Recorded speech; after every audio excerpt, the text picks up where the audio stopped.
O assunto da entrevista de hoje é responsabilidade civil e quem traz as informações é o advogado Antônio Ecker Júnior. Vamos assistir.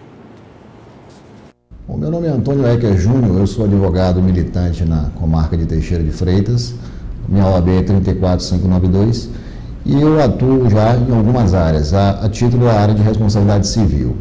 Na realidade, o tema responsabilidade civil é um tema extremamente abrangente, né? A gente não pode se delongar muito, mas a gente pode, ao mesmo tempo, também fazer algumas inserções sobre o tema.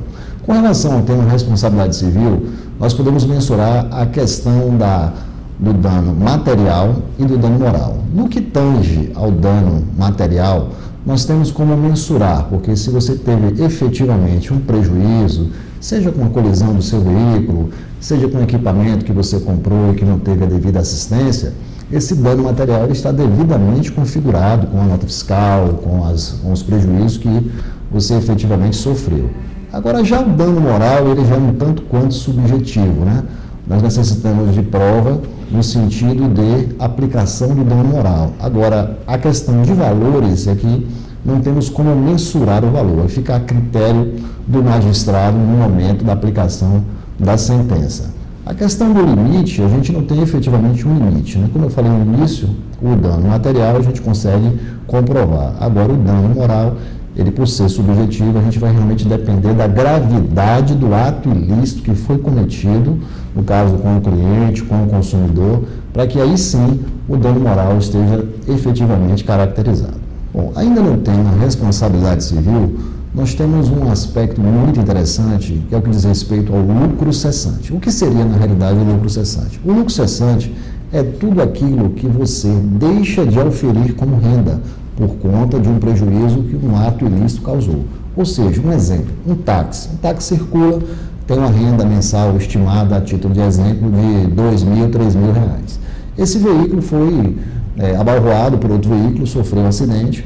O lucro material é fácil de se identificar, aqueles prejuízos para conserto da lataria e pintura. Agora, o lucro cessante, efetivamente, é tudo aquilo que este taxista deixou de auferir como renda a partir do momento que seu veículo ficou parado, seja 30, 60 ou 90 dias. Aí se enquadra o lucro cessante, que também é um subtema da responsabilidade civil. Com relação ao ingresso para buscar os seus direitos constitucionais, o consumidor ele pode, tanto na seara da justiça comum, como também no pequenas causas, mais conhecido como juizado especial cível. Com relação ao juizado especial cível, temos que ter o cuidado de verificar o valor da causa, ou seja, até 40 salários mínimos, você pode ingressar no juizado de pequenas causas ou juizado especial cível para poder resguardar o seu direito. Agora, se a causa for mais complexa, se a causa necessitar de perícia ou o valor for superior a esses 40 salários mínimos, aí sim o consumidor deve procurar a justiça comum. Especificamente falando do juizado, as pessoas que podem ingressar para buscar o seu direito todo consumidor, pessoa física, empresa de pequeno porte e microempresas. Essas empresas e os consumidores, pessoa física, eles podem demandar no juizado especial cívico ou pequenas causas. Agora, se você tiver, em contrapartida, uma demanda contra uma empresa de grande porte, ela também pode ser feita no juizado. Contudo, essas empresas não podem demandar na qualidade de autoras no juizado, e sim na justiça comum, porque a lei 9.099 ela é muito clara com relação ao ingresso de demandas no juizado.